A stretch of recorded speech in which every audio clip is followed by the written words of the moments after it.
Boa tarde, pessoal. Bezalel Shin Hashem Sukemaza Sojobo Kotetsu Guilda Espadas Templar Jinai Orders Koryu Dojo Ordem de Cristo do Brasil e o nosso mais novo, né, o Metalo, nossa área de cursos, e o nosso mais novinho filhote, né, que é o Gekiken Brasil. Sejam bem-vindos ao nosso canal. E hoje, né, eu tive tempo aí para fazer a nossa live. Mais uma vez agradecer todos pelas palavras na época que eu fiquei muito doente e já me recuperei, graças a Deus, 70%, fazendo acompanhamento agora médico, que é normal, vista a bactéria que eu havia pegado. E voltamos aí aos trabalhos, né, graças a Deus. E hoje eu vou apresentar algumas coisas para vocês, a gente vai trocar ideia sobre diversas situações. Bom, em primeiro lugar, vamos mostrar algumas coisas que estão em andamento aqui e que já tem bastante coisa evoluída, né? Opa, tá cheio de coisa aqui, vamos lá. Bom, em primeiro lugar, a Aizu Kotetsu do Kenjiro Sensei.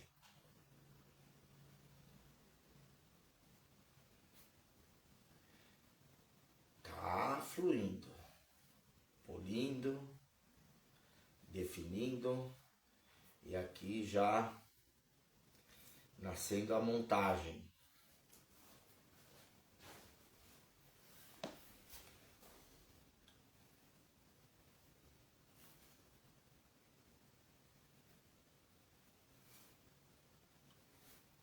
Muito bem. Tá um fio medonho. Vamos ver.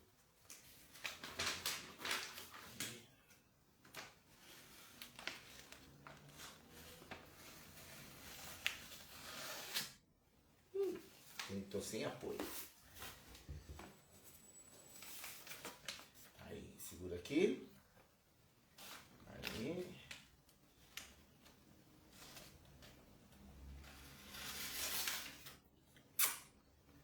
Beleza. Lembrando, daquelas espadas que, meu Deus, corta muito. Principalmente osso, pedra, armaduras, etc. Muito bem. Esse trabalho aqui também, vamos com o Zarigama, estou terminando. Esse aqui, Shinken também.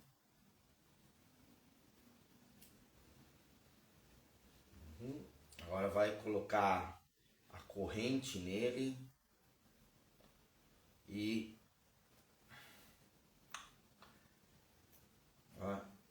já vai pro teste que adquirir corte, né?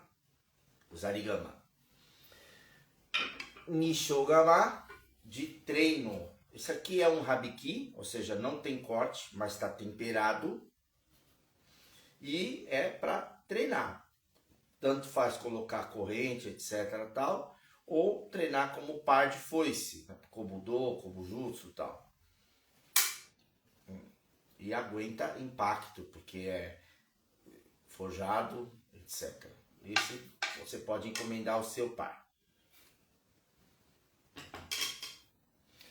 Muito bem.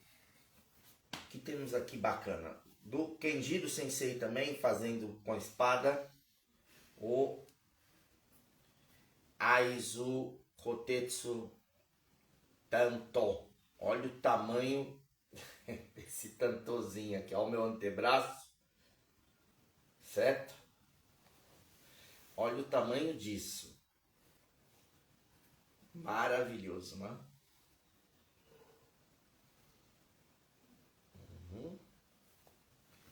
E também para a gente mostrar um Habiki do Philippe San.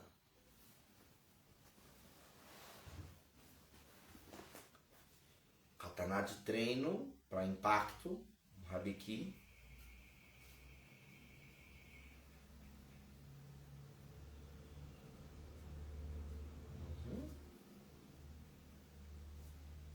Kata, Kumitachi, Shiai. E vamos que vamos. Aqui tem bastante coisa. A montagem final da Shinobigatana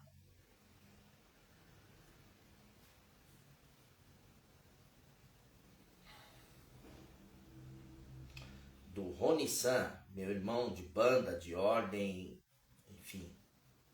Roni-san, sensacional. Shinobigatana.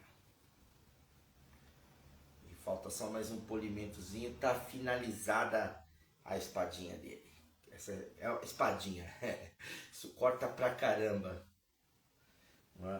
Segura aqui.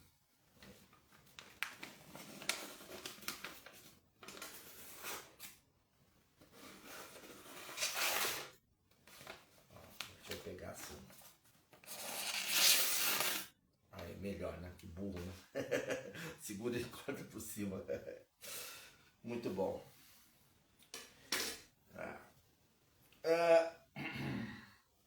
O que temos aqui de interessante?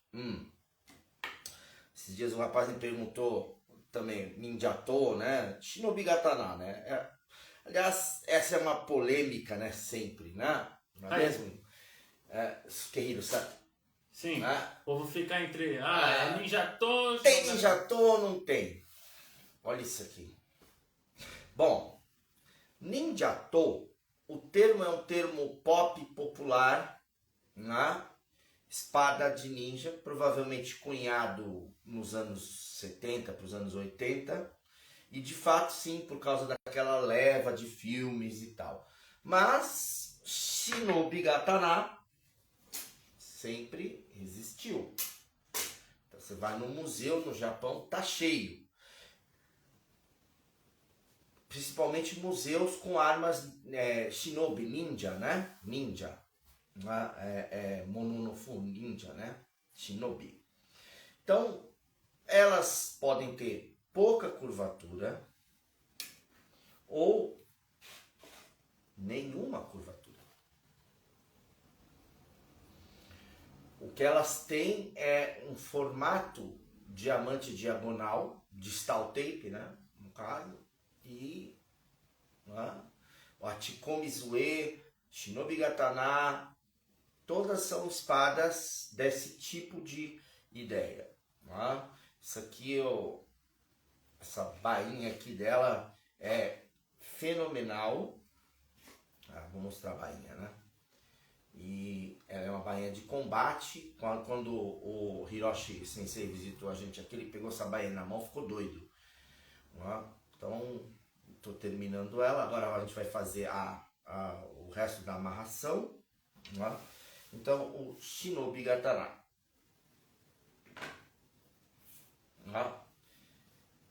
Ele tem um cabo grande, assim mesmo, como um Nagamaki. Alguns têm um cabo mais curto, como um Wakizashi e tal, mas esses têm cabo bem grande mesmo, que é para quando você cortar, projetar a mão para trás e dar a distância para acertar o oponente. Então ela permite carregar nas costas, carregar de lado, carregar invertido nas costas, e tsuba, redondo, quadrado, oval. Tem N formatos na cultura japonesa. N, olha aqui, ó. Vazado, maciço, não importa. Tsuba tem N variedades. Por exemplo, esse aqui do Kenjiro Sensei, que eu estou fazendo, é ovalado, né? É um quadrado quase ovalado nos cantos, né? Arredondado nos cantos. Isso.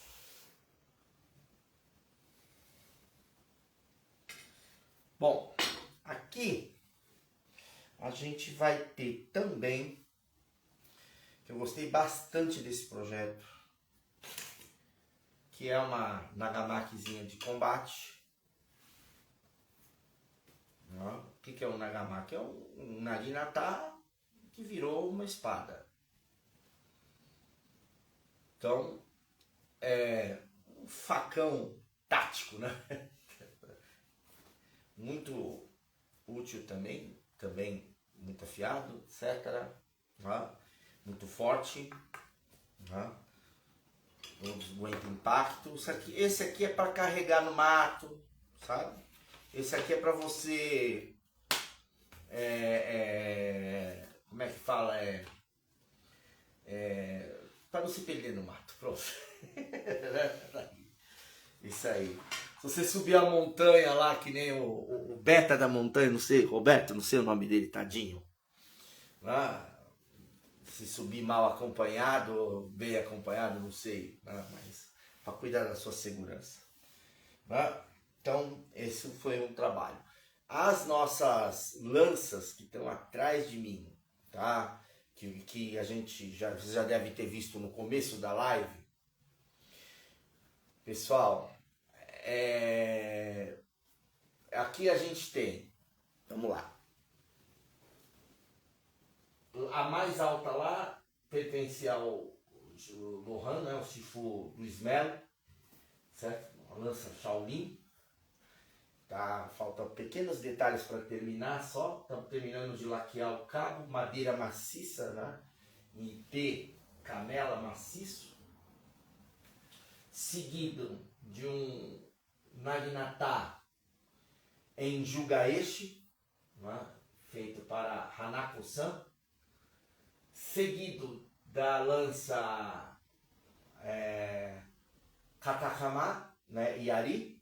O que é um katakama yari? Tem vários tipos de yari. Então você tem o yari reto, você tem yari roko, so.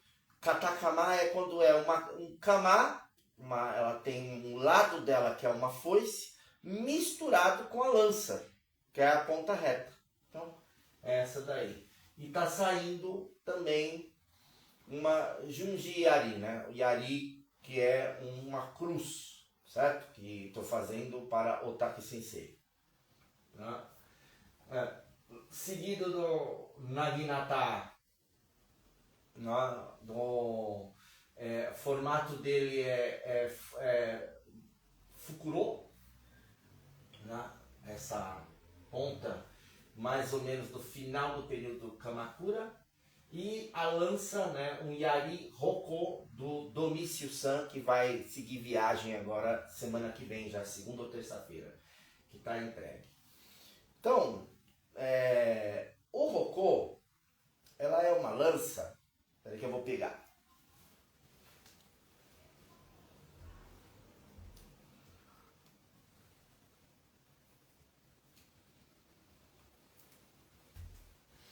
Bom, isso aqui é a primeira forma de Yari, né, que nasceu no Japão, né? É uma lança muito, muito antiga, né? Até provavelmente Aino também usava. E foi as primeiras armas que os samurais desenvolveram. O samurai desenvolveu a lança, o arco, para depois desenvolver espada, tá bom? Portanto, a lança e o arco são as armas primordiais do samurai. E depois é que veio surgindo espadas, etc.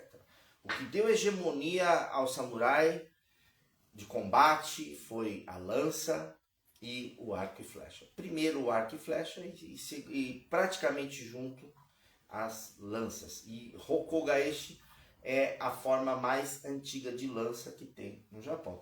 E tem uma curiosidade porque lembra muito um gládio, né? O design dela, né? Essa pequena curvatura negativa dos dois lados e aí essa ponta majestosa aqui que lembra muito o gládio romano, certo? Que é um design daquela época bem antiga, 200 depois de Cristo ou 300 antes de Cristo e tal. Períodos de espadas bem antigas, né? As épocas das armas de bronze também. Então, é isso aqui. Então, isso aqui, o pessoal me pergunta às vezes, né? Então, aqui você tem o fukuro, né? Que é para encaixar é o encaixe duplo entre uma espiga com essa jaqueta de metal por toda a extensão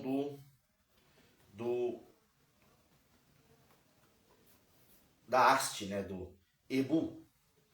E aqui você tem linha de seda laqueada. Então quando a espada bate, dificilmente consegue cortar também. Muito difícil. Tem que ter muito fio e muito impacto para conseguir cortar. Além de tudo, ainda tem mais uma camada de metal e mais a madeira maciça. Praticamente impossível. E os anéis que reforçam todo esse sistema, evitando. Essa lança ela tem uma curiosidade. Ela é uma arma de corte, não é? Porque ela tem as faces iguais, tá bom? Então ela é uma arma de corte. Tanto para perfurar quanto para cortar no impacto, como um naginata. Agora, essa lança aqui,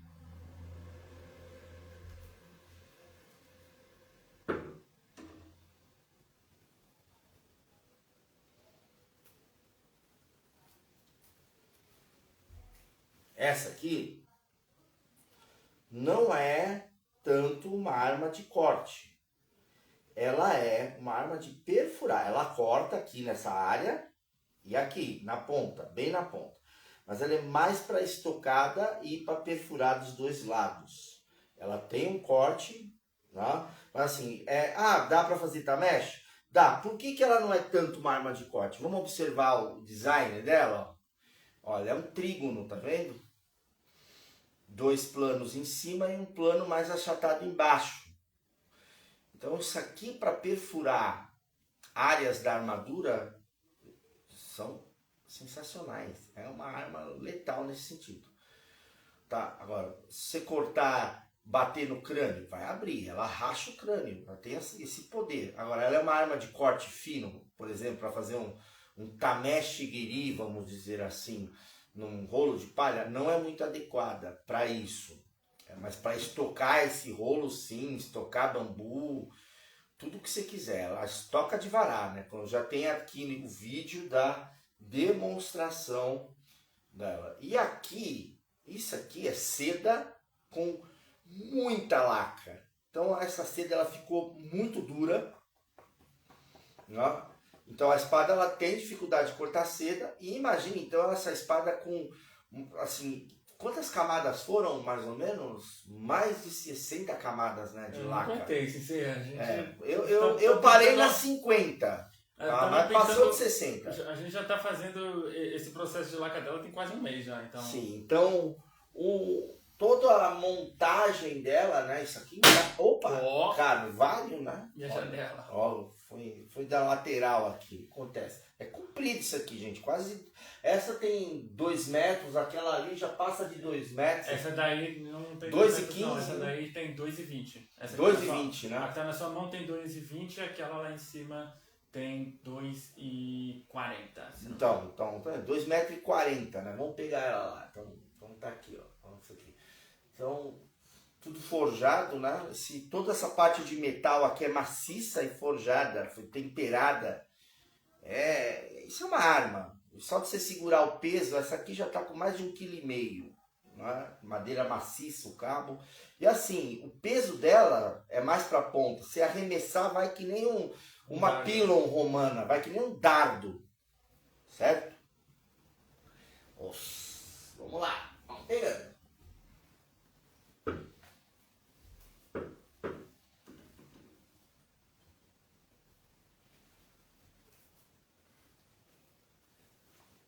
Aqui a Lohan, olha isso, que coisa linda, hein?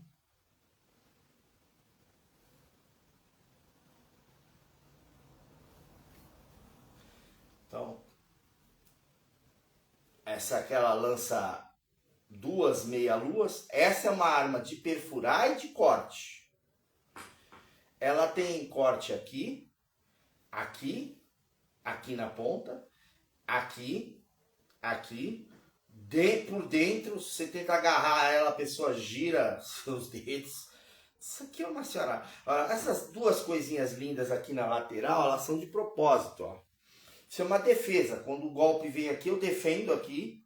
E isso eu ainda posso bater no crânio da pessoa, que é pontiagudo. Então ela tem essa defesa nas duas pontas. Eu me baseei num projeto que era do século 7 ou 8, uma coisa assim, se eu não me engano. Depois eu pego direitinho para vocês. Não? E forjada, temperada, tá? Uma arma, né? Tem corte por dentro aqui nessas duas linhas aqui, então ela é espetacular. Aqui atrás, e tudo nela é funcional. Deixa eu girar muito devagar aqui, pessoal. Lá, bem comprida, né? Cabo maciço também. Olha o Shizuki dela, o contrapeso, né? Espetacular, né? Os detalhes, né? Ok. Então, essa é do Shifu, Luiz Melo e Lohan, né? Então, é uma arma Shaolin, né? Por favor, levanta aí. Foi mal, hein? É assim mesmo. Coloca na posição Onegai. O espaço, né? Essas lanças são muito compridas. Bom, vamos às armas. Vamos aqui para a parte templária, né? Já está vendida, né? Aqui para Rogério San.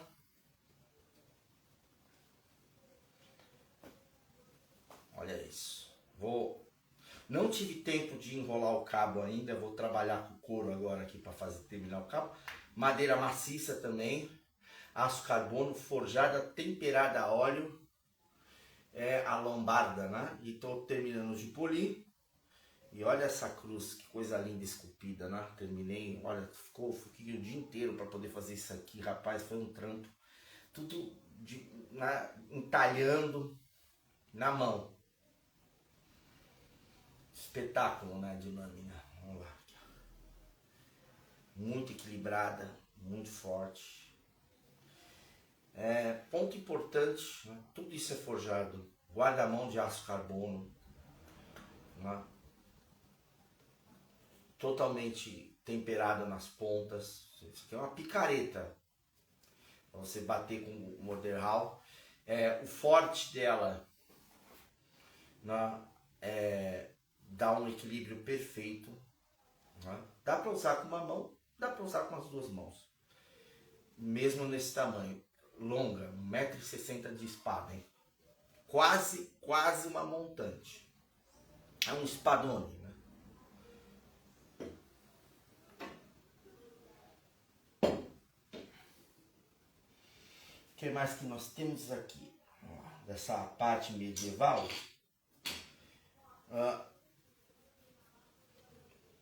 Esse machado, estou terminando. Olha o fio disso.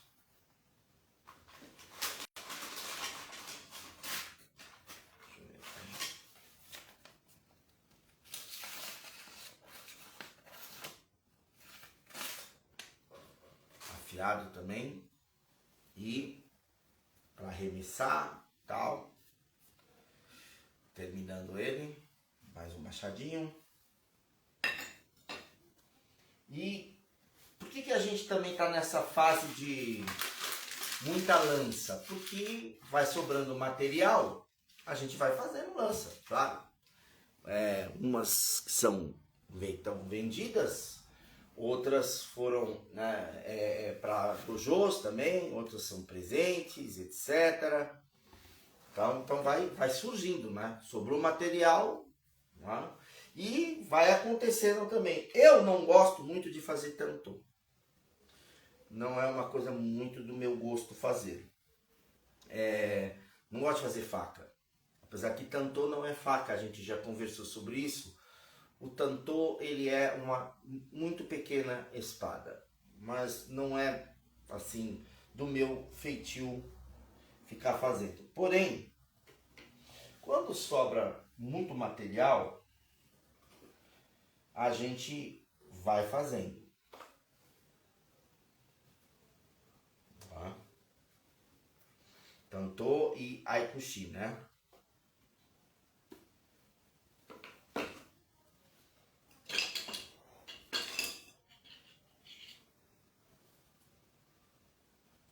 O que é um aikushi? É um tantô menor. Geralmente é um estilete, é uma arma de arremesso também. É uma arma muito portátil. Então vai sobrando, a gente vai fazendo. Tá? Umas coisinhas fofinhas assim, ó, que bonitinho.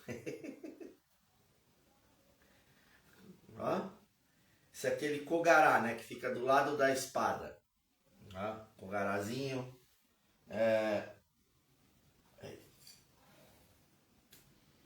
Então, eu tô polindo ainda, tá, pessoal? Não tá com polimento fino.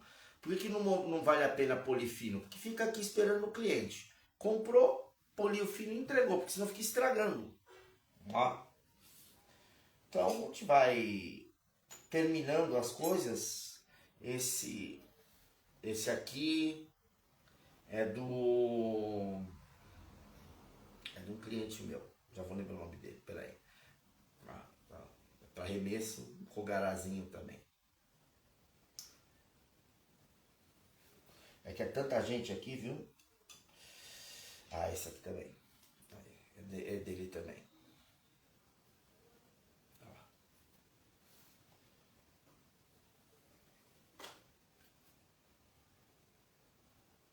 Esse eu gostei de fazer. Esse de pontona. Fiz um desse para minha sobrinha também, para ela se defender dos malandros, né? Esse me apeteceu fazer. Bom, aqui a gente tem shurikens. Vamos ver. Esses aqui, depois vocês vão ver, eu vou pôr na minha sobrinha, tal, para cabelo de mulher. Olha isso. É um hashi, é um shuriken. Aço carbono forjado. Olha isso. Isso é um estilete na ponta. Perfura, que é uma loucura. Entendeu? Você dá no peito, vai até do outro lado.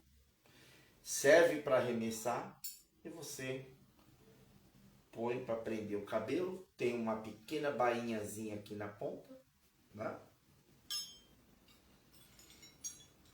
Tudo shuriken, ó. Boa shuriken, né?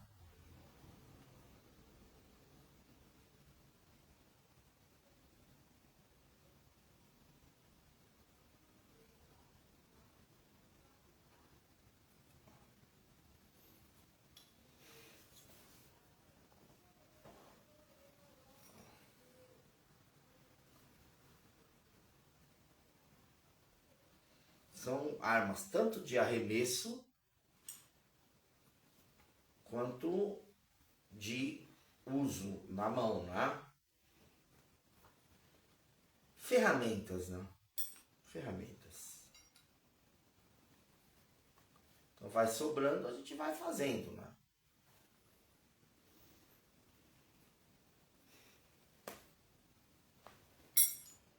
Nada se joga fora aqui. Isso eu gostei de fazer com esses chanfrinhos. Bonitinho. Bom, eu gosto de fazer tudo, né? Mas tem uns que a gente fala, esse... né?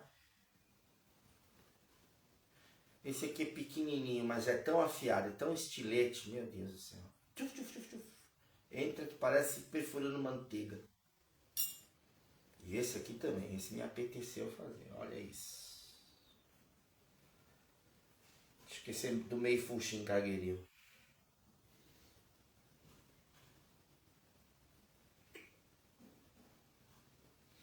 Então, são essas questões aqui que a gente vai preparando, né? Então, as espadas, muitas estão com a fase de bainha, né? Fazendo bainha, né? Daquelas lâminas todas que a gente preparou. Essa aqui eu estou restaurando com muito amor e carinho. Um cliente meu adquiriu no leilão. Eu já mostrei essa espada. Agora a gente vai começar aqui a restaurar o cabo dela, porque ela veio com um cordão que não tinha nada a ver. Que é uma Kiyohara de primeira geração. Chegou aqui toda esmirilhada, né? Então a gente está redefinindo os planos dela para os planos originais que o Kiyohara Sensei havia feito, né? Tá aí. Infelizmente o cabo, o cara comeu tanto isso aqui para poder colocar um muito fino, né? Aliás, é um conceito hoje. As pessoas fazem um cabo fino de madeira, né? Fina, com um cordão muito grosso de cotton ou algodão. E katana é o contrário, né? O cabo é madeira maciça grosso. E a amarração é seda e laca. Então esse cabo não quebra nunca. Aliás, olha essa wakizashi.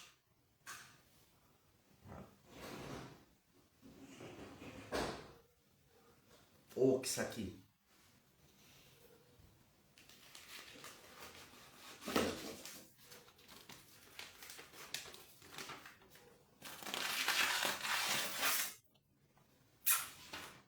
Chuchu, beleza. Então, essa é a ideia. Então,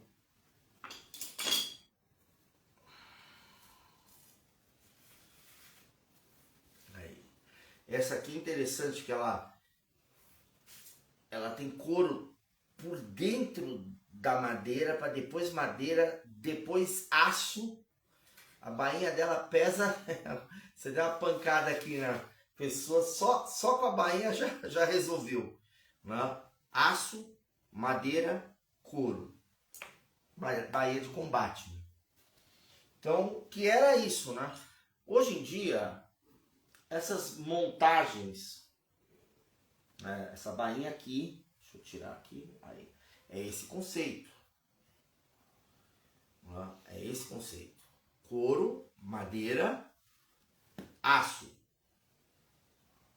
Era isso que era uma bainha. A Yoshimatsu, que está ali atrás, couro, madeira e aço.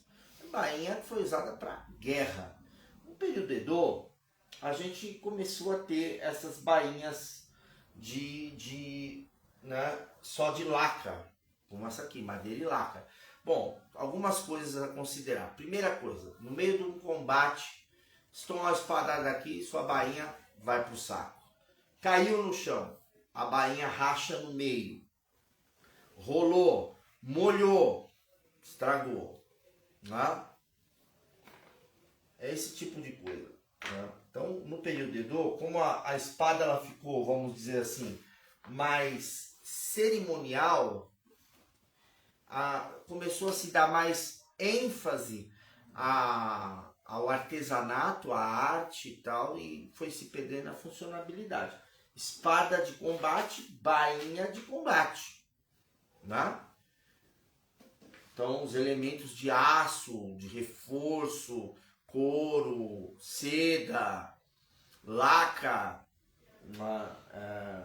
essa bainha aqui, ela está tão impermeabilizada com laca muito grossa e couro, que se cair na água não estraga. Ela foi feita para isso, entendeu? Para molhar, para tomar chuva, para cair na lama, para cair no chão, para tomar impacto, pancada, couro, metal, madeira maciça. é isso, né, que a gente tem que fazer.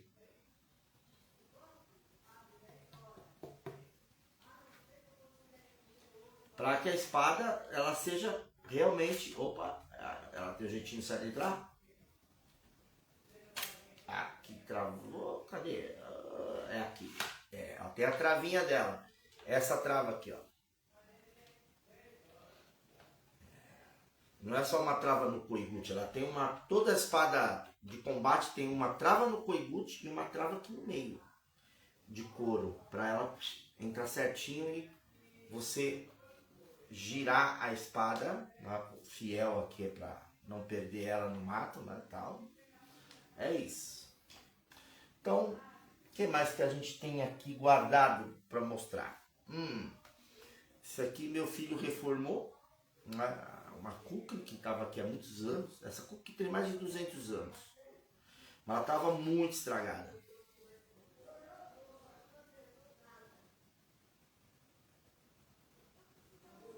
Olha lá.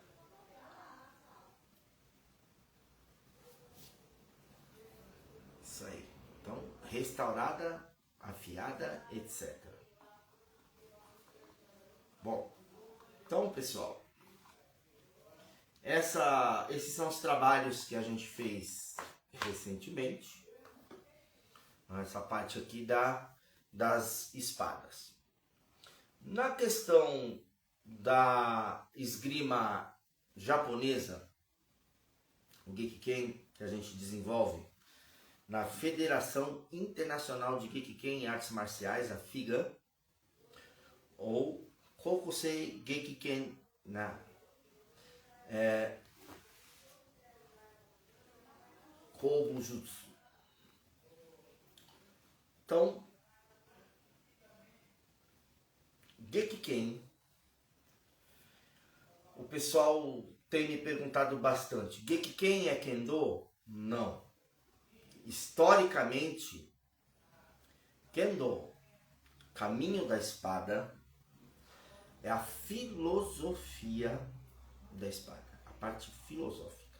Bom, aí é uma série de complexidades para a gente chegar nesse quesito. Mas, a priori, a gente vai falar que Kenjutsu é a técnica da espada, a arte da espada, como técnica, como forma de manuseio e como estudo estratégico. E o Kenjutsu, ele era usado nas batalhas e era usado no treinamento, no Han, né, no treinamento de samurai. Esquece a cabeça que você tem hoje de pensar que existiam academias. Não existiam academias, não era assim. Esse conceito veio aparecer finalzinho do período Edo. No meio já tinha. Mas geralmente voltado para o samurai. Quem podia estudar a espada? Samurai, guerreiro. Servidores da corte. Kuge, Mononofu, etc.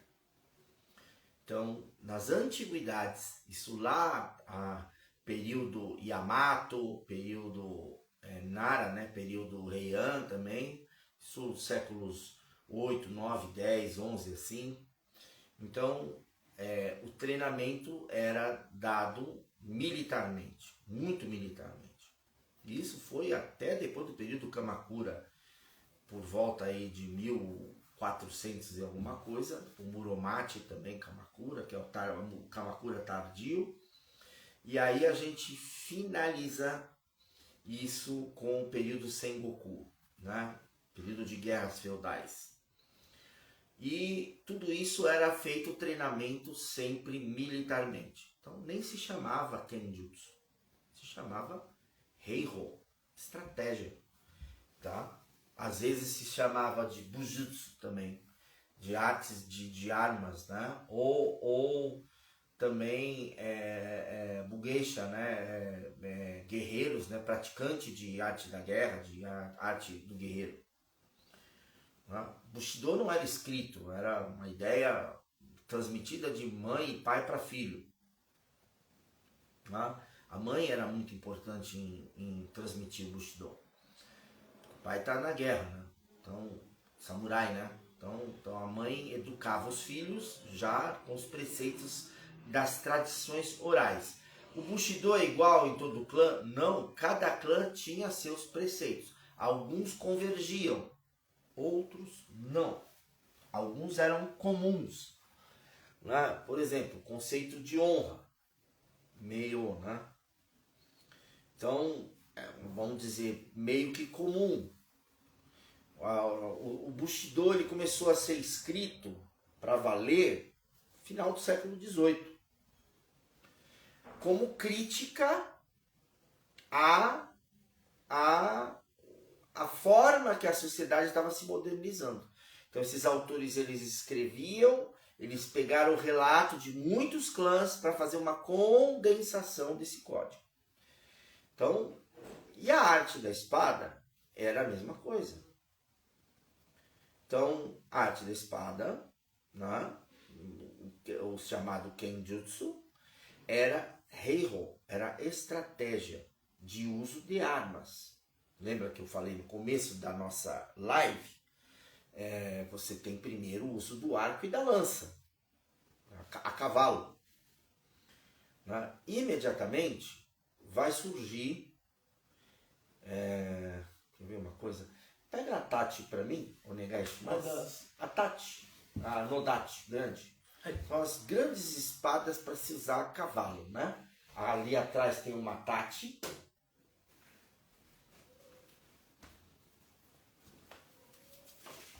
Olha como isso é comprido, né? Essas são espadas para cavalo. Tá?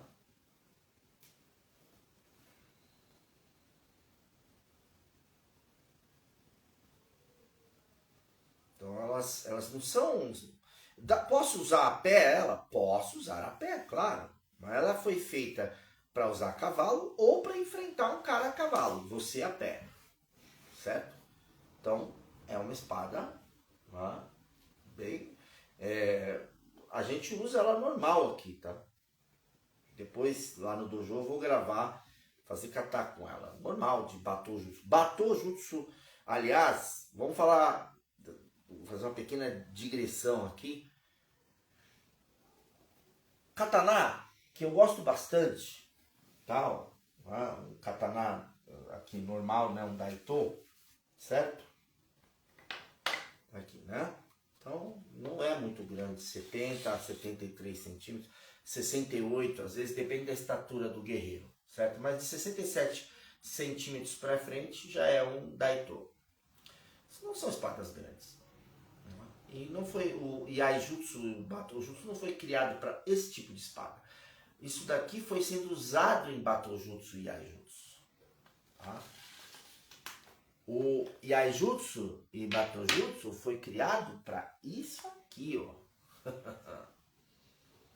Tá? Então você tem vídeo nosso no canal usando Tati larga, longa. Essa aqui tem 1,15 m de lâmina. Eu tenho Tati de 90 centímetros, 100 centímetros. Essa aqui já com 1,15 m já é quase uma Nodachi, né? Ou Odachi, né? Espadas muito grandes, certo? Então é para isso que foi desenvolvido. Então o pessoal hoje fala assim, tô fazendo Iaido, Iaijutsu, não sei o que e tal. O Hayashizaki Shigenobu, considerado o criador dessa técnica, o katana dele era desse tamanho, a Bunmono, a espada dele era desse tamanho aqui, Bunmono no Tachi, tá? Aliás, consta que ele recebeu no templo de Hayashizaki, ele recebeu a iluminação de usar essa espada com cabo e lâmina maior e assim atingir o oponente dele que havia... Né, que ele tinha que fazer resolver um assunto de família e os caras tinham lá vamos dizer assim, um séquito de uns 40 para enfrentar ele sozinho, para ele poder vingar a morte do pai e da mãe dele. Então, é uma coisa assim, eu tenho que pegar o detalhe certo da história, mas com certeza era uma vendetta ele estava sozinho, né? Era um jovem samurai e não tinha como enfrentar esses caras. Então lá ele desenvolveu a técnica de sacar incorporado, o movimento do saque com o impacto, com uma espada muito grande. E aí ele enfrentou esses caras. O que eu estou dizendo? Mas o Musashi diz que não precisa ser espada grande. Realmente, toda espada é boa, principalmente se você sabe usá-la. Só que é o seguinte, se você treinou a vida inteira com isso, não necessariamente você vai conseguir treinar com isso. Mas se eu treino com isso, eu consigo usar isso aqui de boa. Vocês entenderam o conceito? O meu mestre fazia isso. Tá? Katana no Yoshimatsu Sensei é muito comprida. É um tachi de 82 centímetros de lâmina. E o meu mestre tinha 1,58. Para ele era um espadaço enorme. Ele treinou a vida inteira com ela. Ele não usava espadas muito curtas, porque ele se forçava a desenvolver uma habilidade muito grande com a lâmina. Assim ele usava espada de qualquer tamanho. Então, não importa o tamanho da lâmina, no treinamento importa, entendeu? Na batalha, você aprendeu a usar uma grande, você aprendeu a usar a pequena e assim por diante. Mas se você só treinou com lâmina curta, fica difícil você depois alongar o seu corpo, o seu braço, para fazer a gestualidade correta. Né? Eu não estou com muito espaço aqui físico, mas deixa eu ver se a gente consegue aqui pensar em alguma coisa nesse sentido. O golpe, ela está travada, só está sem o Skyto. Então, o golpe da espada, quando a espada é do tamanho do seu braço, ela fica fácil você sair da bainha. Mas quando a espada é 1,5 vezes o tamanho do seu braço, se você não tiver uma movimentação correta de corpo, você não vai conseguir se movimentar. Aliás, tem um vídeo aula nosso no nosso canal de aula, aqui no caso do Instagram, no Shintoryu Tsukimoto Ha. Tem um vídeo também no nosso Templage Night Warriors, só do uso de como fazer o noto com uma lâmina, né? Um shinken como esse. Aliás, repetindo aqui, ó, se você faz noto assim, você é candidato a ficar sem dedo. Isso é coisa do Iaido moderno, né? Que usa Iaido. Noto fechado, ó. Tá? Fechado. Nunca com o dedão assim, ok? Então, quando você faz um noto fechado, o dedo se encaixa correto. Aqui você não arrisca cortar o seu dedo, a lâmina entra, tudo beleza e tal, ok? Então, voltando lá ao nosso assunto, que eu não esqueci. Kenjutsu, ou Ryoho, é estratégia. Então, é uma estratégia que não significa só aprender kata. Para que serve o kata? O kata é um movimento de repetição. Você consegue pegar o kata e transformar numa luta? Você quer ver um treinamento do Gekiken? Você está fazendo, né, Teikoku Kendo Kata, que não é a mesma coisa de Nihon Kendo Kata. Nihon Kendo Kata são os katas modernos, certo? Atualmente, 7 katas de espada longa, 3 de espada curta. Teikoku Gekiken Kendo Kata é mais de 180 katas. De espada longa, espada curta, tanto, yari, jo, bo, naginata, yumi.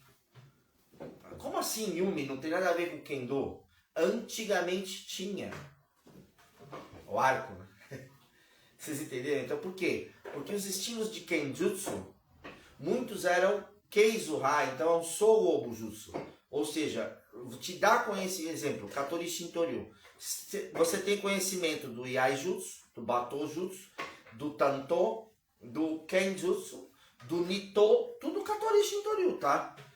Yari, Naginata, Bo, entenderam?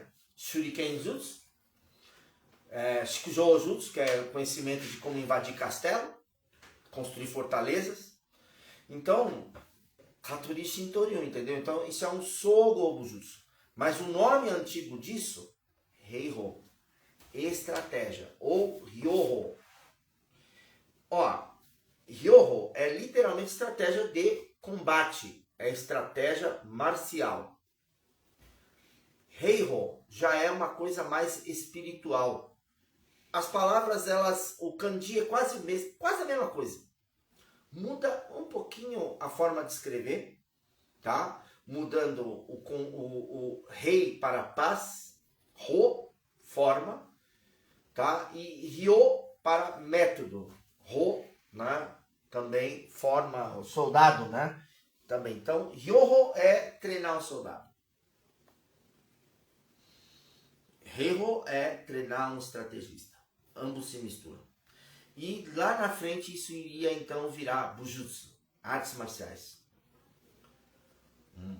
Daí Kenjutsu, né? Especificamente o uso das lâminas do Kenjutsu. Então, especificamente Katana, Tachi, Katana, Wakizashi, Shoto, né? Kodachi, Tanto e Shuriken, Naginata e Yari. Tecnicamente. Algumas outras, Sasumata e algumas outras, né, Okamimata, tem várias outras tipos de lança específico. Mas basicamente Kenjutsu envolve isso. Né? E hoje, depois foi virando Kenjutsu só do uso da espada, só do uso do Kodachi, do uso do Nodachi, sei lá. Então aí foi especializando sempre numa coisinha só. Tá bom? A partir do período Edo, isso ficou então muito assim. Pós período de guerra, lá para 1600, 1610, Tokugawa pacificou o Japão. Então, Kenjutsu vai se tornando muito formal. Ritual, formalizado, né? Constante, kata, né? Às vezes komitachi, que é a aplicação do kata bunkai, né? No komitachi, aplicar o kata, e formalidade, ritual, rito, kata, que faz parte do rito, e bunkai, aplicação. Raramente luta, porque quando lutava, morria. Eu saía com o braço quebrado, o olho perfurado. Skei-san, você tomou um tsuki de Habiki no rosto, né? De Naginata, não foi? E aí?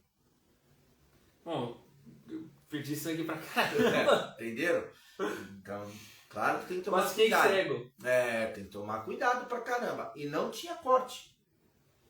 Não tinha corte. Então, quando você usa arma de aço, a atenção, ela tem que ser, o zanshin é triplicado. Por que você tomou esse tsuki?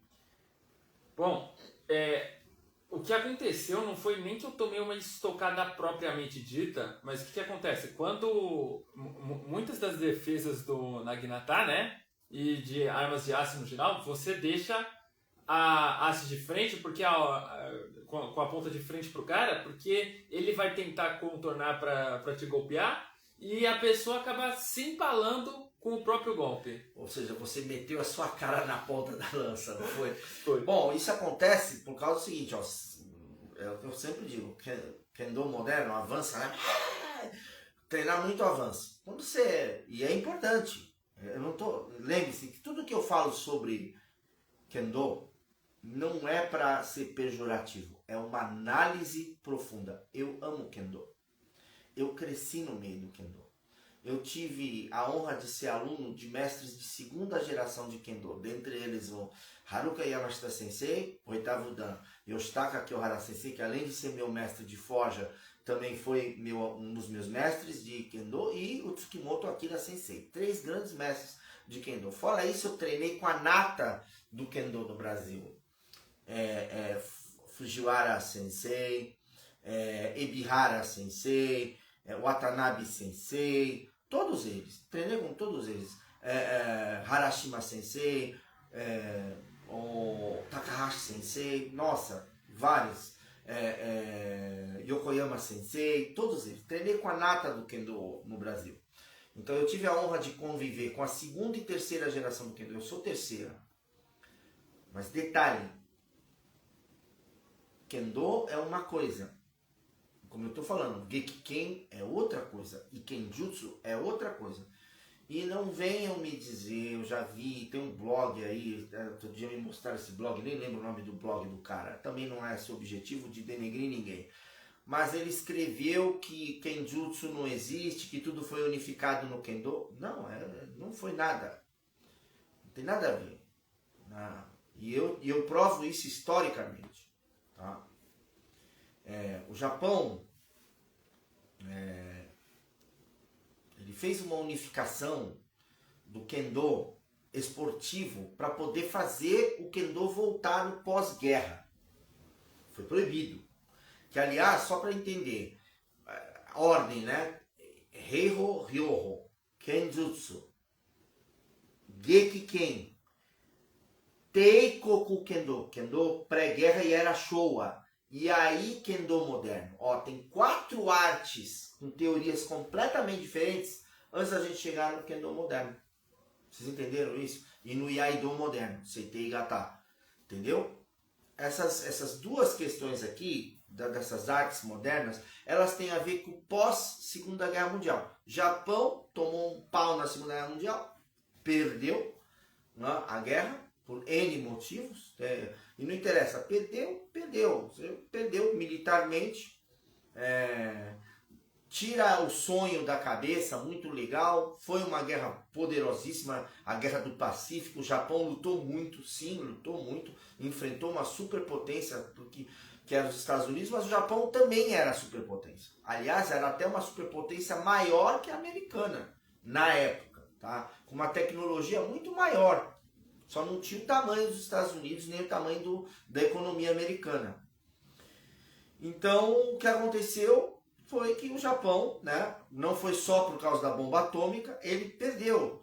Só para vocês terem uma ideia, os militares japoneses, eu tenho todos esses arquivos de guerra, análise do Tojo, do Yamamoto, do Yamamura, os grandes generais e almirantes japoneses, todos eram de consenso que não dava para ganhar a guerra, isso já em 44, antes de explodir a bomba atômica, entenderam? Então eles já sabiam disso. Porque o Japão não tinha recurso, não tinha dinheiro, estava morrendo gente para dedéu na guerra. Né? A mentalidade, por um lado, do soldado japonês era uma mentalidade de enfrentamento muito forte, sim, mas também os comandantes se sacrificavam no seppuku. Então, vocês terem uma ideia, a batalha de Midway, você perde metade do almirantado, o resto... Né? Os caras afundavam com o navio por causa da honra e tal, e eu entendo, não está errado o pensamento espiritual deles, mas você ficava sem comando, e vai ficando sem comando, o outro não sabe o que fazer, né? Então, presa fácil por inimigo. Então, são teorias de guerra diferentes, né? O pessoal fala da arte da guerra do Sun Tzu, maravilhoso, mas nós também temos do Klaus Clausewitz, a arte da guerra, a Bíblia bitelona do Ocidente sobre a guerra, do maior teórico, né, e técnico militar do Ocidente, né, o alemão. Escreveu isso no século XVIII e XIX. Então, da guerra, né, que também se chama. Temos também a arte da guerra do próprio Maquiavel, que escreveu um livro, um tratado sobre a arte da guerra medieval. Então, Ocidente e Oriente são bons de guerra. Beleza? Isso é importante a gente entender. Sou descendente, né, de templários alemães e portugueses. Então eu tenho honra também com relação a nós do Ocidente sabemos fazer bem a guerra. Né? Mas também aprecio muito a cultura japonesa. Eu cresci nesse meio. Né? Então cada um tem suas virtudes, tem sua ideia. E no Japão, que é um país especificamente uma nação voltada para o estudo da arte marcial, faz parte da cultura clássica a arte marcial no Japão, né? Isso é quase que sui generis, né? Praticamente o único país que a gente tem com relação a isso, ou nação, né? Porque antigamente não existiam países. País é coisa moderna, né? A gente está falando de povos, né? De nações, de povos, de reinos e tal. A Rússia, né, tinha essa ideia, os romanos também tinham essa ideia, né? Os espartanos também tinham essa ideia. E numa parte mais moderna também, em Portugal, os lusos também, então eram guerreiros muito poderosos, tá bom? Os espanhóis também, né, com suas etnias, né, os bascos principalmente, né, desenvolveram esse pensamento, né? Os francos também, né, Bretanha, França, etc. Então tivemos muitos povos guerreiros poderosíssimos, né? O que vocês chamam de vikings, né, que são, né, os povos, né, do baixo dano né, do rio Danúbio, né, tal. Todos eles muito bons na guerra. Então não dá para você falar qual é melhor. Não existe isso. Né? Melhor é aquele que sobrevive. Não é isso, os guerreiros? Melhor é o cara que vai no embate desse e sobrevive. Né? Então, samurais enfrentaram portugueses em certos contextos, foram derrotados. Né? Se eu não me engano, em Manilha, nas Filipinas, né? E também acho que num encontro que também teve em Yokohama e tal, teve também uns né, umas escaramuças nessa, aí os navegadores portugueses tiveram a melhor. Porque sabiam o que estavam fazendo, sabiam lutar no contexto que estavam lutando, com as armas adequadas e a técnica. Em outros contextos, samurais se deram bem. Né? Lá na Coreia também. E depois os coreanos conseguiram repelir os invasores samurais, os japoneses, enfim. Chinês também, vice-versa, mongol. Tem N povos bons de guerra. Né? E em muitos encontros se venceu e outros não.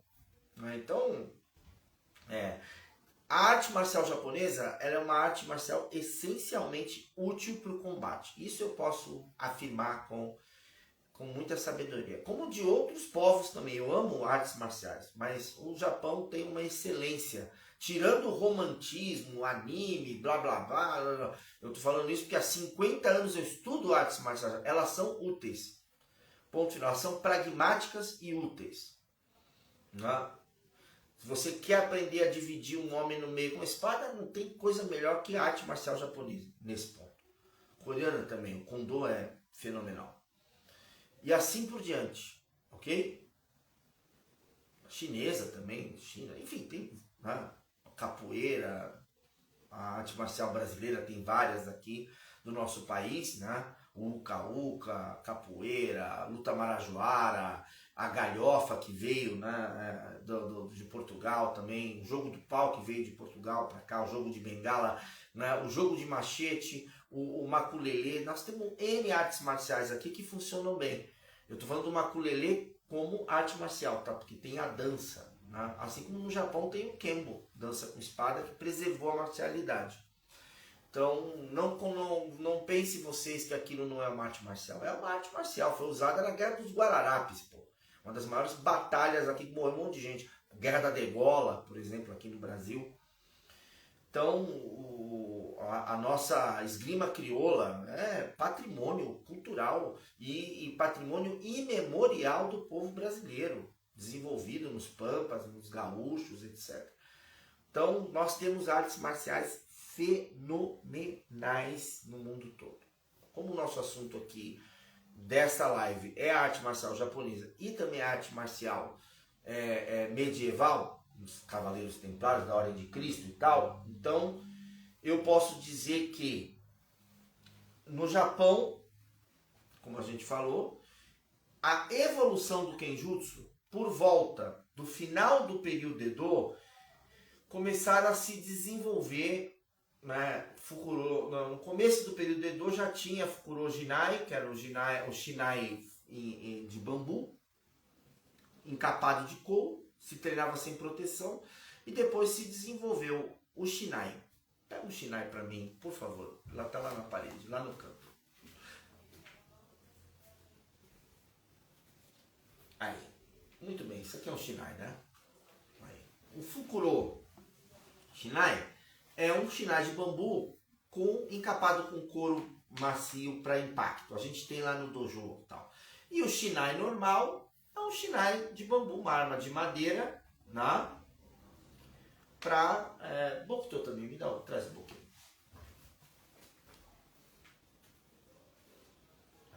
A gente tem lives sobre essas armas usadas no Kendo, no Gekikei e no Kenjutsu. Bokuto, espada de madeira maciça, essa aqui é espada de carvalho branco. Aí. Né? E esse primeiro era isso. Isso aqui quebra osso, racha crânio. É perigosíssimo. Né? Também. É uma arma. Né? Eu não posso citar o nome. Meu companheiro de ordem também, sensei, também, tudo. Começa com R o nome dele, tá na Figan. Eu não posso citar porque hoje em dia tem uma questão complicada quando a gente, né, fala essas coisas. Mas essa pessoa, ele usou Boken, Bokuto, como segurança, né? Quando ele estava fazendo segurança de festas, bailes, etc., para os pampas, né? E, né, deu uma piada muito forte, pessoal, com faca, com um monte de coisa, inclusive uns caras armados. Então, isso aqui é uma arma, um Bokuto, né? Isso aqui. Bom? E ele também é para catar, etc., tal, como Itachi, e até Shiai dá para fazer, mas tem que ter muito cuidado. O Habiki, né, também, com essas três armas aqui, elas são a santíssima trindade do treinamento da espada. O Shinai, ou Fukuro Jinai, o Habiki e o Bokuto. Vocês entenderam? Essas três coisas. Repara que eu nem falo do Yaito, porque Yaito não serve para impacto. Ela não aguenta, ela arrebenta inteira, ela é de zinco alumínio, entendeu? E o peso não é um peso de uma espada. Isso aqui tem o peso de um katana real. Tá? E aí é 700 gramas, 600, tá? E o Shinai, que é de 500 gramas, o Shinai de adulto, esse aqui, né, para masculino, 39, 500 e poucas gramas. Enfim, todo mundo sabe, eu já falei essa opinião aqui, né? Tem a teoria da boneca inflável, né? Hoje em dia, né? Isso aqui, vamos dizer assim, esse aqui é um Android com inteligência artificial top de linha que você compra hoje com a cara linda, maravilhosa. Não importa qual a sua tendência, né? Se é hétero ou não, enfim, tá cheio no mercado. Bom, então isso é maravilhoso. Então, o que é o Gekiken? Quando criou-se esse tipo de equipamento e o Bogu, a armadura, atrás de mim tem um Yoroi, né? Quando se criou esse tipo de equipamento, possibilitou-se fazer o Shiniai, que era o encontro com a morte, para Shiai, lutar, duelar.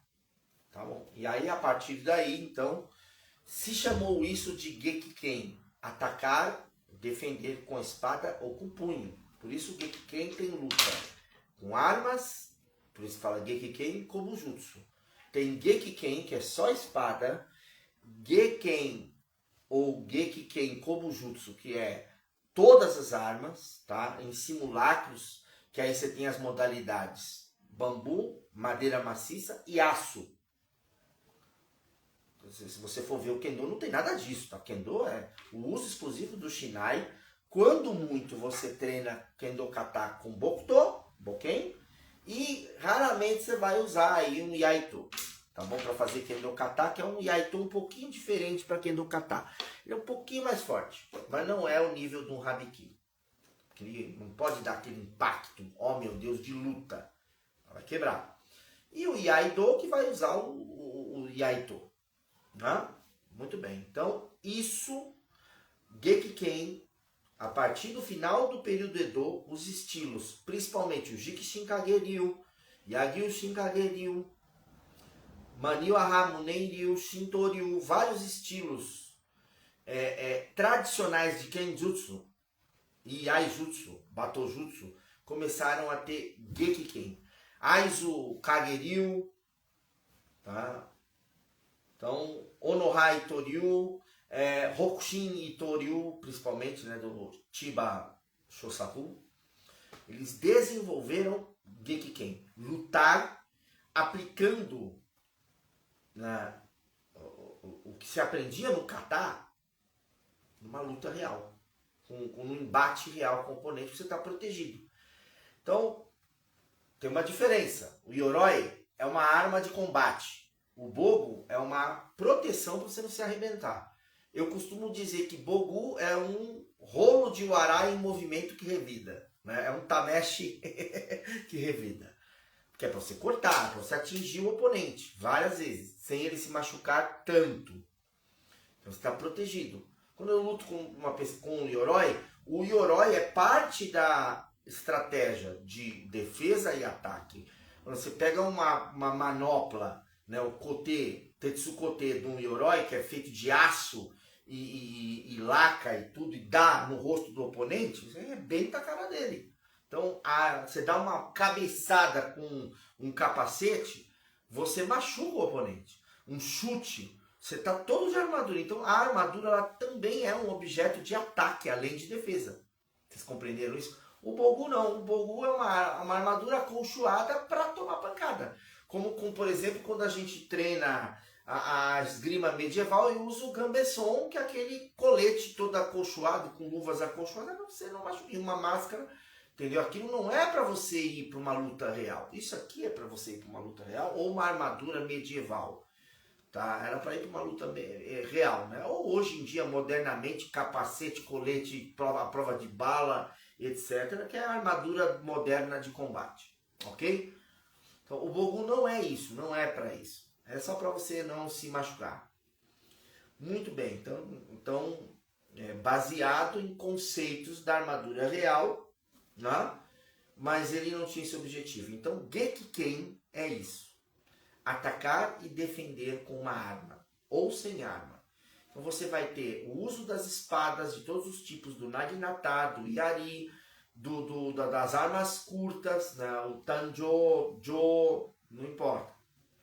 Kodachi, vai também usar o Juken, que é baioneta, principalmente a partir do século XVIII e XIX.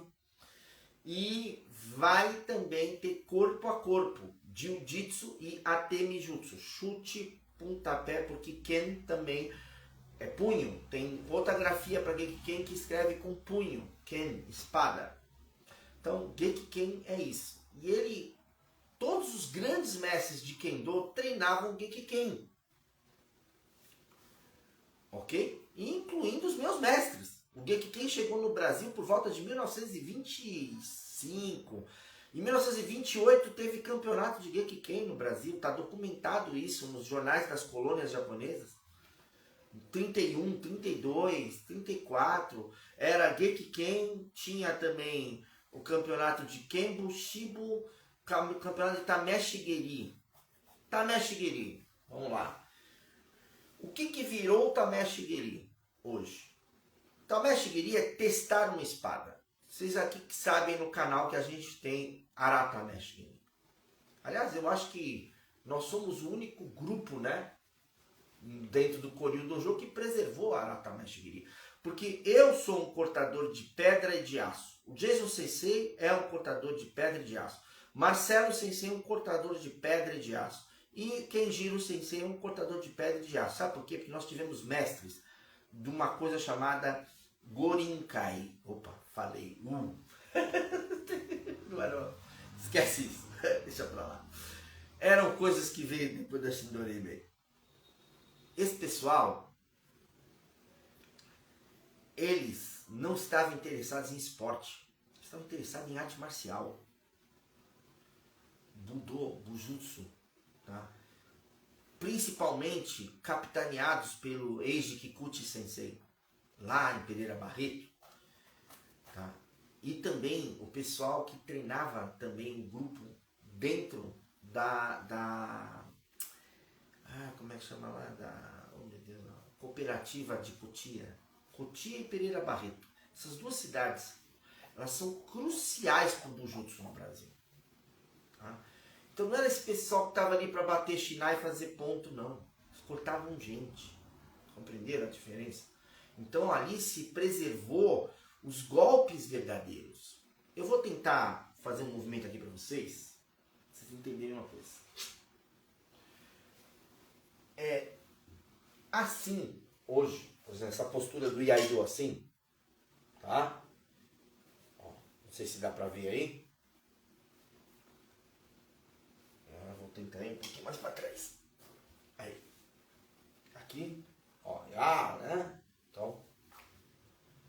Isso aqui é Iaido moderno. Isso não é feito para isso. Quando eu quero cortar alguém no meio, é assim. Então a espada ela vai como um todo, e não só a ponta. Você bater com a ponta, assim, uma peça explode a espada. Num algo muito duro. Agora ela tem que entrar como um todo. Isso são conhecimentos como esse que eu mostrei do Noto. Né? Eu estou sem bainha. Vou pegar o katanado aqui afiada. Essa aqui, por exemplo. Ó. É essa a posição. Não é assim. Essa. Tá? Então, esse conhecimento dessas coisas, koshi, né? Hoje o pessoal corta assim. O tronco é diferente. Né? Então, né? Corpo muda a coluna, respiração, olhar, braço. Né? Se treinava as coisas.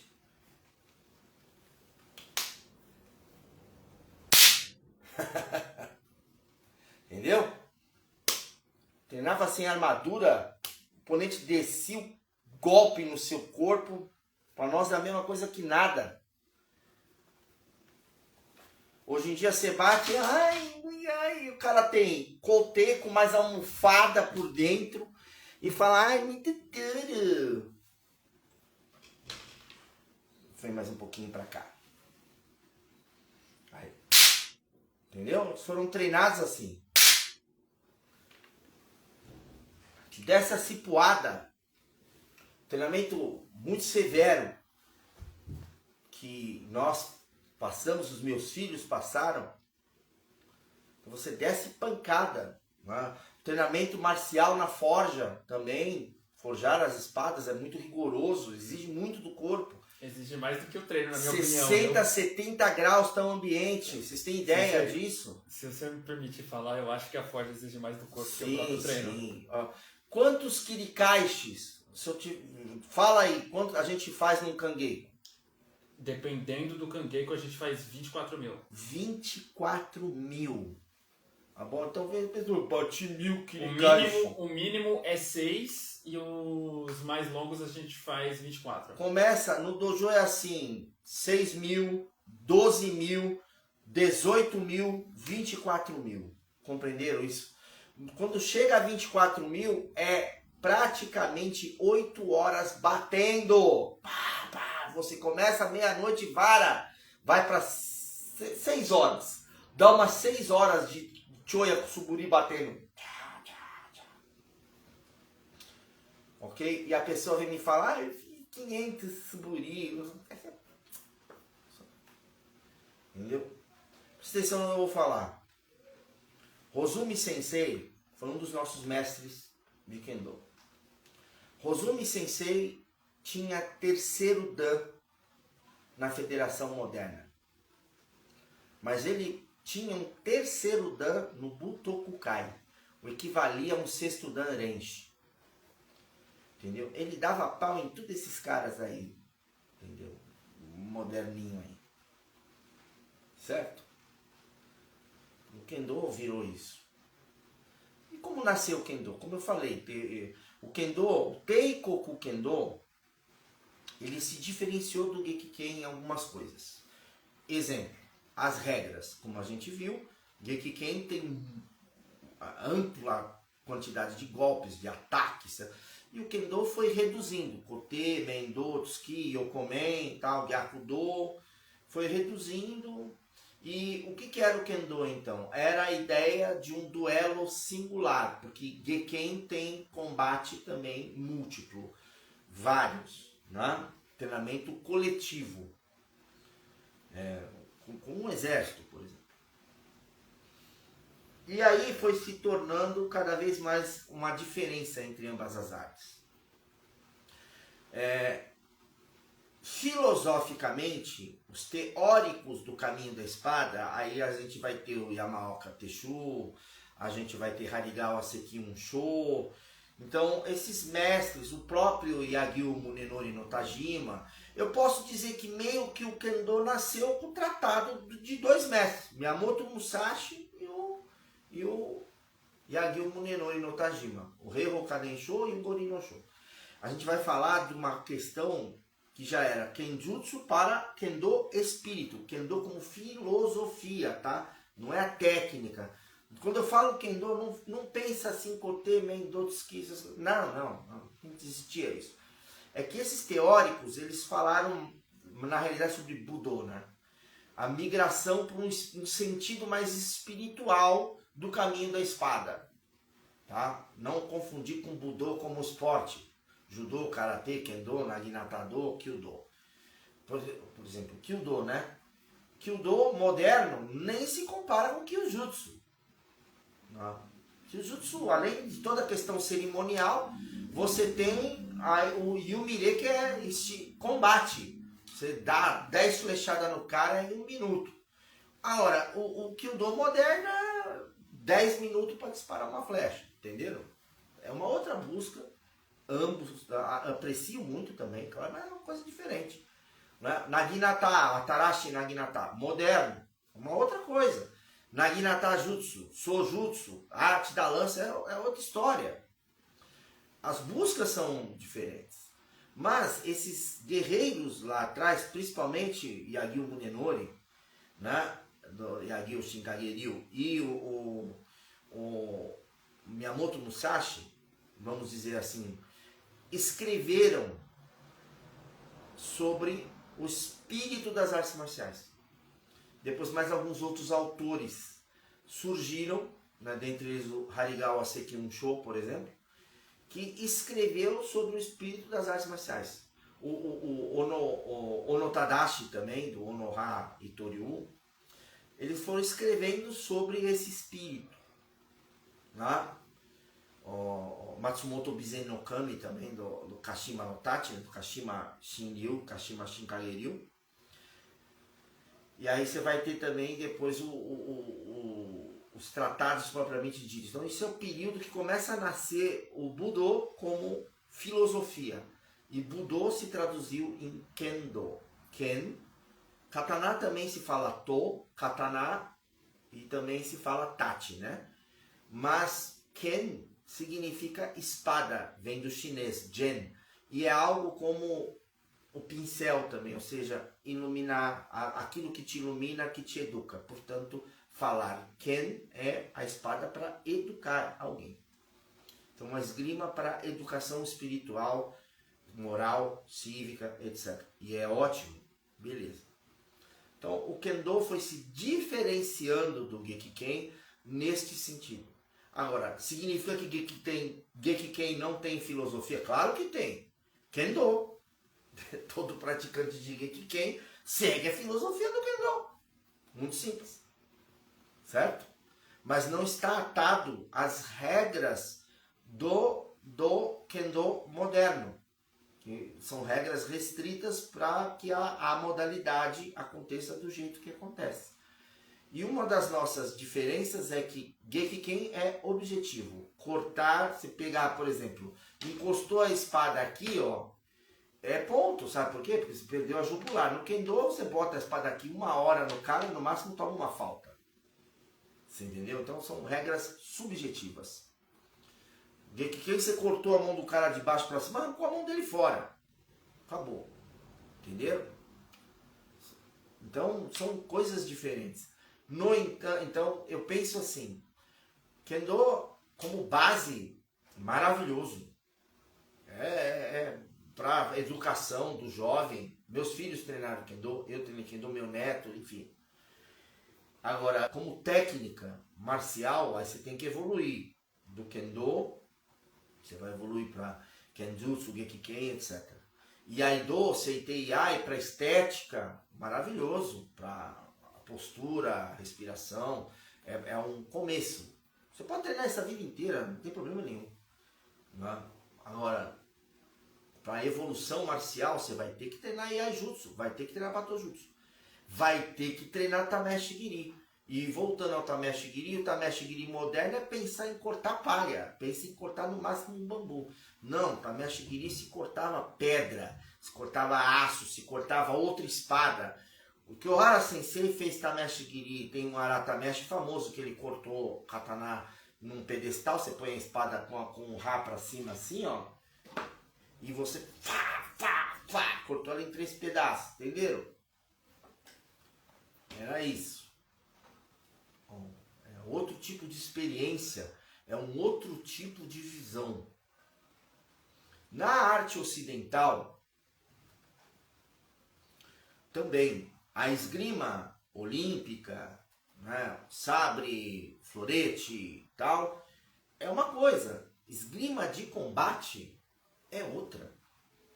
Esgrima...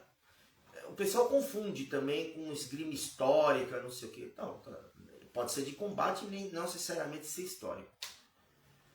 Como assim? Porque histórico se presume que deixou-se manuais, escritos, etc. Isso é uma coisa. Agora, toda esgrima está documentada? Não. Os mestres falaram tudo nesses documentos? Não. Por exemplo, eu aprecio muito as regras de Ferreira, que é do Portugal, o Fiore di Battaglia, que é italiano, e o Meyer, que é alemão. Eu gosto dessas 3 linhas. Tem outras também, mas eu gosto muito disso daí.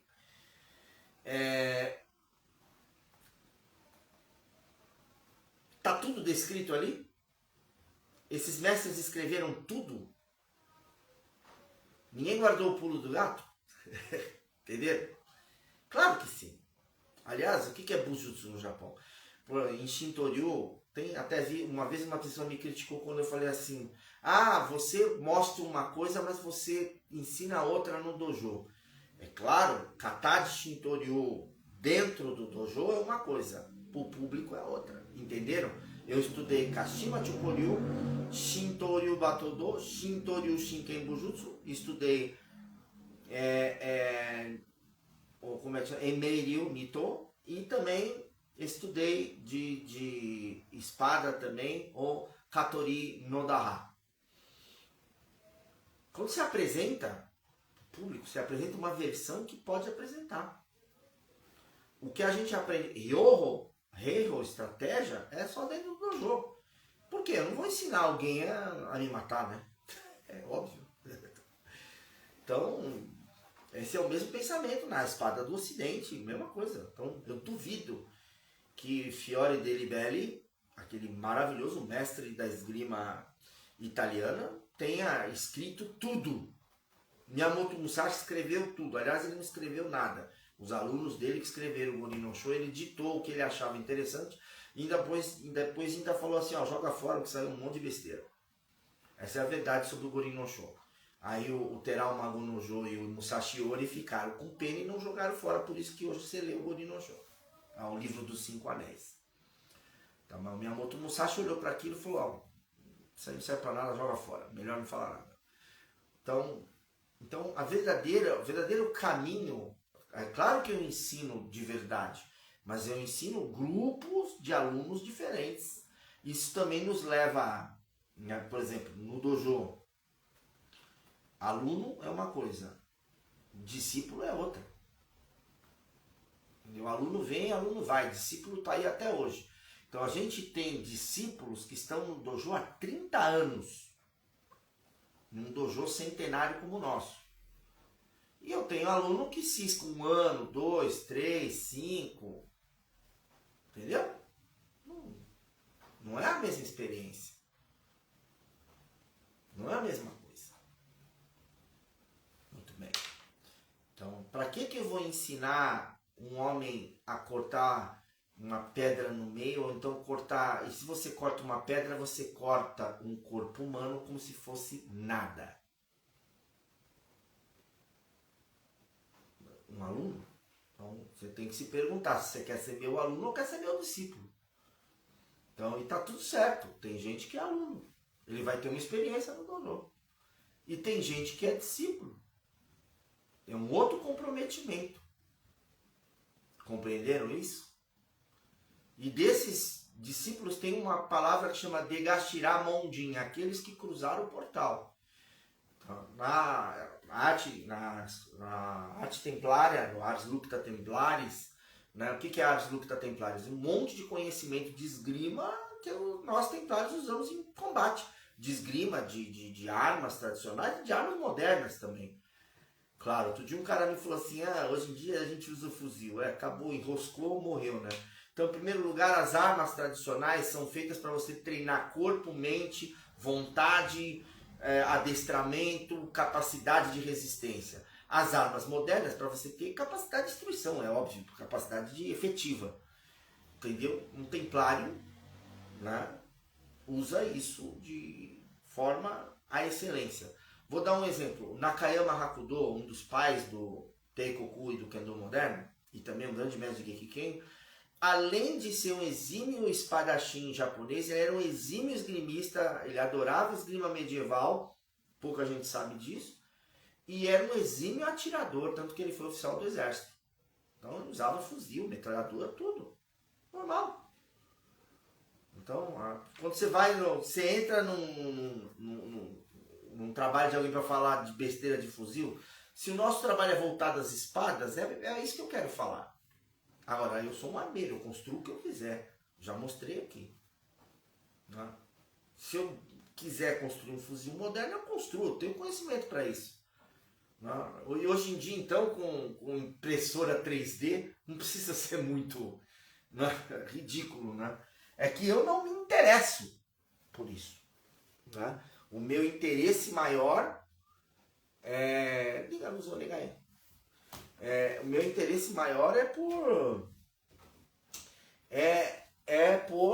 Vou abrir aqui que está escurecendo e a gente está finalizando hoje. É pela tradição. Né? Mas não significa que modernamente eu não vou para o stand de tiro. Eu levo meus filhos, etc. Isso é uma outra coisa. Agora, e a gente já conhece bem como é, não é, Hiro-san? O mundo. Templário, não sei o que. Eu tenho um irmão de ordem maravilhoso, cara baita do atirador, colecionador. Ele tirou uma foto com a bata templária e o fuzil dele. Meu Deus, acusaram ele de tudo quanto foi nome. De milícia para baixo. Eu pedi para ele tirar isso daí, pelo amor de Deus. Vocês entenderam como é? É o mundo. Vou fazer o quê, né?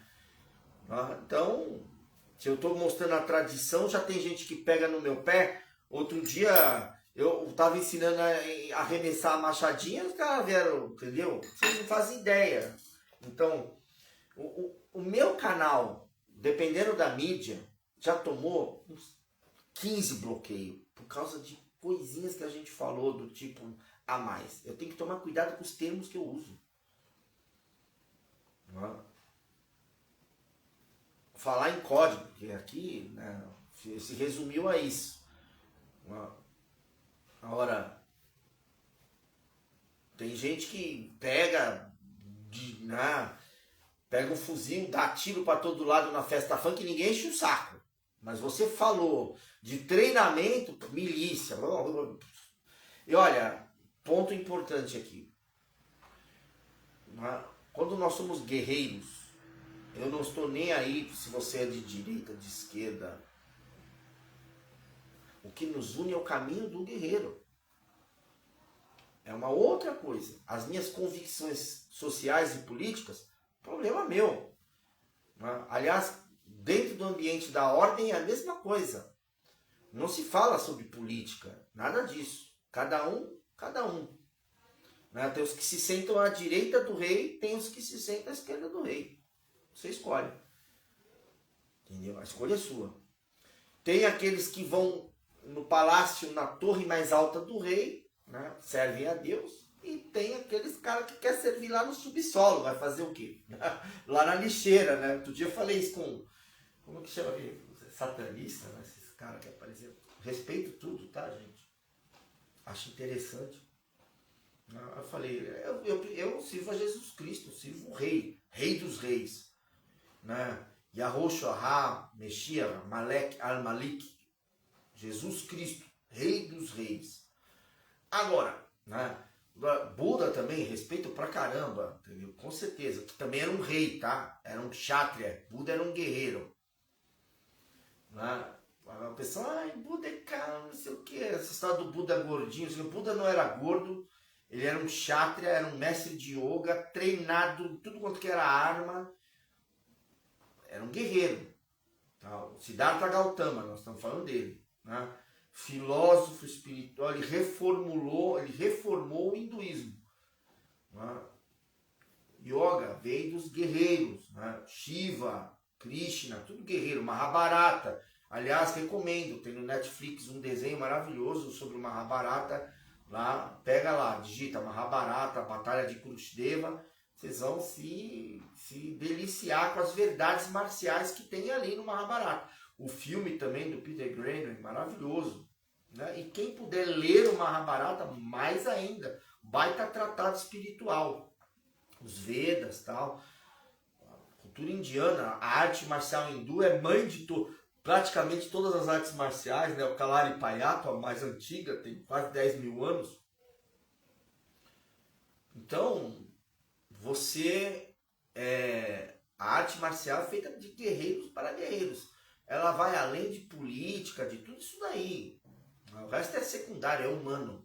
A arte marcial é transcendente, é tradição. Trocando uma ideia uma vez lá no Lohan, o Shifu Luiz Melo, Lohan, e mais uns outros senseis que estavam ali presentes, o Marquinhos, que agora é meu irmão de ordem também, Cavaleiro Templário, né? Um abraço para ele também. Foi eleito agora mestre de armas aí de uma das linhas templárias que nós temos. Então, a gente trocando ideias sobre isso, é a tradição que é importante. Tradição.